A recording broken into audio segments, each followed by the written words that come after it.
বিসমিল্লাহির রহমানির রহিম। উপস্থিত আজকের এই সভার সম্মানিত সভাপতি, প্রধান অতিথি, সামনে আমার নেতা কর্মী ভাইয়েরা, সকলকে আমার শুভেচ্ছা অভিনন্দন। সংস্কারের কাজ শেষ করে দ্রুত নির্বাচনের দাবি। এস এম হৃদয় ইসলাম, সভাপতি, জিসব।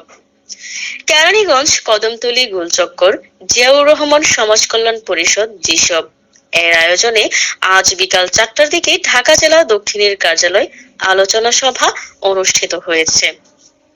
উক্ত আলোচনা সভায় সভাপতিত্ব করেন এস এম হৃদয় ইসলাম চুন্নু, সভাপতি, ঢাকা জেলা দক্ষিণ জিয়াউর রহমান সমাজ কল্যাণ পরিষদ।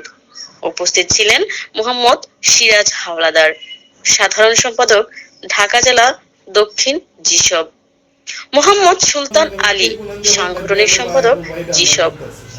এই সময় এস এম হৃদয় ইসলাম বলেন, অন্তর্বর্তী সরকার দ্রুত সংস্কার কাজ শেষ করে একটি সুষ্ঠু ও জাতীয় নির্বাচন দেওয়ার দাবি জানান। সামনেই আসছে রমজান মাস, নিত্য প্রয়োজনীয় জিনিসপত্রের দাম ঠিক রাখার অনুরোধও জানিয়েছেন তিনি। আওয়ামী লীগের দোসরদের আইনের আওতায় এনে বিচারের দাবি জানান। এ সময় আরো উপস্থিত ছিলেন নবাবগঞ্জ ও কেরানীগঞ্জ মডেল থানার নেতাকর্মীরা।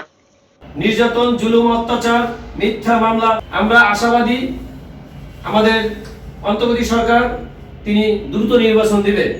এবং আপনারা একটি জিনিস খেয়াল রাখবেন, আমাদের জিয়াউর রহমান সমাজ কল্যাণ পরিষদ এখন পর্যন্ত কোনো দুর্নীতিতে কোনো যুক্ত হয় নাই। আপনারা যারা কমিটি নেবেন, কোনো জায়গায় চাঁদাবাজি করা যাবে না। যারা চাঁদা নিবে তাদেরকে চিহ্নিত করে ওই লিস্টগুলো আমাদেরকে পাঠিয়ে দিবেন।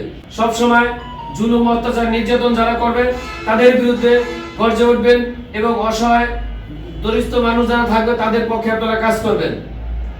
আপনারা জানেন জিয়াউর রহমান সমাজ কল্যাণ পরিষদ ঢাকা জেলা কর্তৃক আয়োজিত আজকের এই